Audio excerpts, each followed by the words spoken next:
This morning we're supposed to say morning thoughts, morning thoughts, morning thoughts. But there will be no morning thoughts live show this morning, Thursday, September 12th, 2024.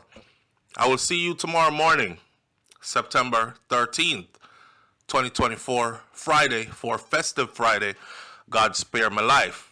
Celebrated my birthday yesterday and took time to just reflect on life. A situation and an incident happened in Jamaica, and I feel like we need to take a moment to remember this young child. Kaliesha Cousins. Say her name. Kaliesha Cousins. Oftentimes, things like these happen, and, it turns into 9-day talk, and that's it. Then it's swept under the rug and forgotten, and nobody talks about it anymore. So, I want to borrow a few minutes of your conscious time today to just recall this young child, what she went through, and why she went through it. In doing so, we have to give the horrible details of what happened to her. And not only give the horrible details of what happened to her, but there's a lesson in this for everybody. Your enemies are usually far away. The ones you can see can't really hurt you. But the ones that are close to you are the ones that normally cause the most damage. Here's how the story went. Now, a grandmother's heart was wrenching. Her wailing signaled to everyone in the area that the 3-day search for her 7-year-old grandchild, Kaliesha Cousins, had ended in the worst possible way. Kaliesha's body was found in the Rio Cabre River near Dyke Road in St. Catherine after she was reported missing when she failed to return from school at the usual time. According to the police, a fisherman had saw the body in the river about 3:30 on a Friday and raised alarm. The scene was processed by police investigators, and the badly decomposed body, which was identified as Kaliesha, was removed to the morgue for post-mortem. At that time, initial reports said, "We cannot tell yet if there was foul play." That's what the investigator said initially. The body was waterlogged and decomposed, so we could not identify if there were any wounds or what the cause of death was. That will have to wait until the post-mortem. However, some of the people who were around at the time had claimed from the start, we see the body, and the body did have a whole heap of stab marks, stab up wounds. But inside the West Avenue section of Central Village, St. Catherine, where Kaliesha and her family called home, there was no discussion on the cause of death, just almost unbearable pain of losing a child that was so young. She was nice and loving. You see, every morning when she wake up, she would come in the house and she would say, "Good morning. Good morning, Grandma. Good morning, Grandpa." And she would give us kisses, is what her grandmother, Maureen Alexander, said. When I carried her to the bus stop this morning, the Wednesday morning when she went missing, she waved, and she kissed after me, blew a kiss. And then she said, "Later." And I smiled and I told her later, and I never saw her come back last night. When she came over the news as a missing person, Alexander said, before placing her hands on her chest, and then she started to cry mournfully, the pain, too much. Alexander, who is the grandmother of 6, told the news media Gleaner at the time that Kaliesha was her closest grandchild. When they found her, she was still in her school uniform. Oh God, oh Jesus. And she was so loving. She always say, I love you.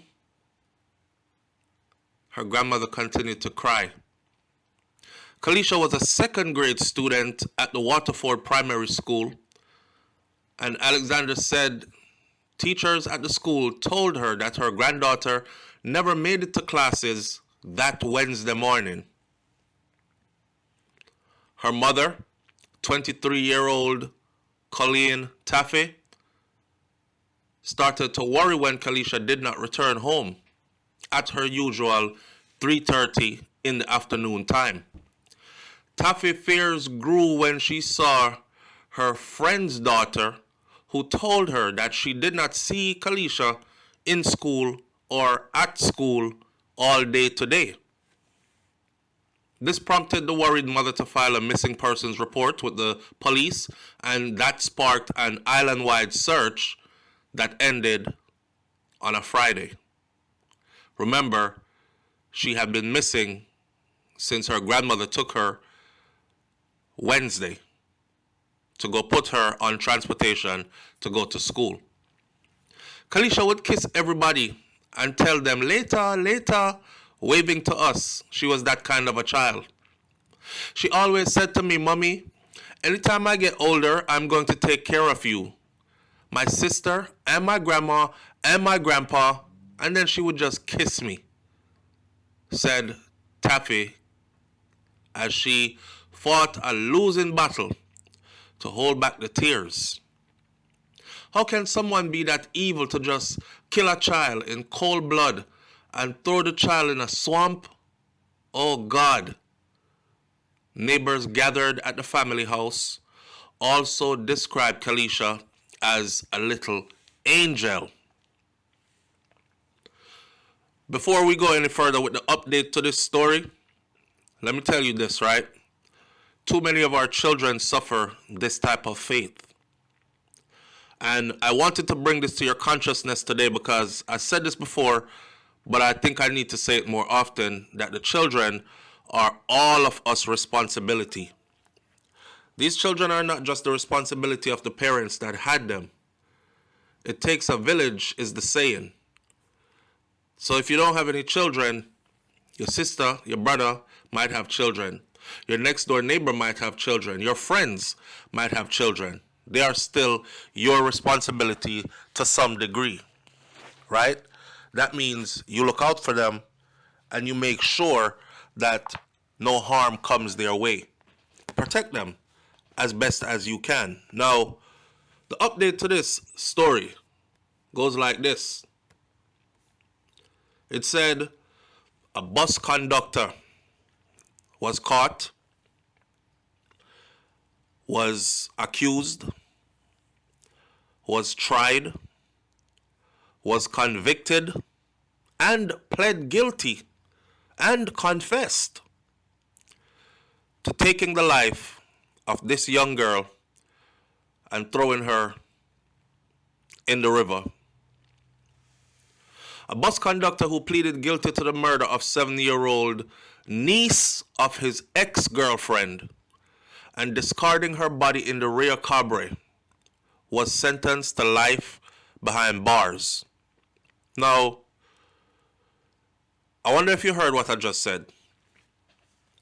Not the mother's ex-boyfriend, you know. This is his ex-girlfriend's niece. Could you imagine breaking up with somebody and they are so upset with who they broke up with that they just grab a child from the family and did this to the child? Vivian Vernon, who was driven by vengeance, will not be able to get out of prison until he has served at least 21 years. A sentence which, by the way, I thought was not fair at all. But we'll talk about that. He was also sentenced by Supreme Court Judge Justice Bertram Morrison to 2 years and 11 months for attempted arson of his ex-girlfriend's house. But the judge ran the sentences concurrently. Now, Justice Morrison, in handing down the sentence, described the crime as barbarous and said that any sentence less than that would have shocked the public's conscience. I'm here to tell the judge today that the public's conscience was still shocked because of the way this little girl was done. And you give this man 21 years before parole. This man should have had at least 50, 60 years before parole, since Jamaica does not do life in prison without the possibility of parole, which would be a more appropriate punishment for such crime. According to investigators, 7-year-old Kaliesha Cousins, who lived at West Avenue, Central Village, St. Catherine, she left home for her Waterford Primary School in Portmore, but she never made it back home. According to the prosecution, which was led by Assistant Director of Public Prosecution Shailene Ogilvy and Crown Counsel Nikisha Young Shand, Kaliesha was quite familiar with her killer, Vernon, who had been involved in an intimate relationship with her auntie. And as such, she would go anywhere with him, eat and play with him, because she considered him to be family. That's my auntie boyfriend. However, that relationship between her auntie and Vernon, it ended bitterly. Vernon visited the aunt's house, which led to an altercation, during which the auntie had used a pair of scissors to stab Vernon all over his body.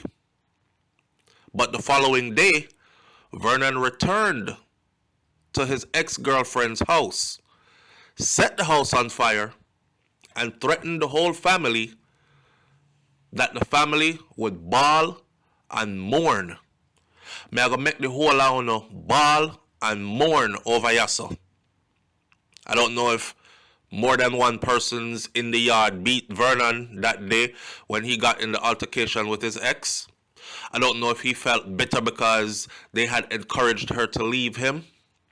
Mash up his relationship, mash up his mind, mash up his heart. But after the altercation, he came back and did set her house on fire and made the promise that he would make that family bawl and mourn. And he made good on that promise. In the fact of the case that was outlined in the court, this young girl that I'm asking you to remember today, Kaliesha, was placed on a bus for school on the morning of November 5th by her grandmother. Vernon, who was a bus conductor, he was plying that route from Bayside to Spanish Town, and he would sometimes carry the young girl, Kaliesha, to school and back home from school free of cost. Because his auntie boyfriend, you know. He, that particular morning, was out there unbeknownst to the grandmother. So he removed the child from the bus that the grandmother put her on, took her to another bus, and then took her to his house off of Dyke Road in Portmore, St. Catherine. This is how she never made it to school.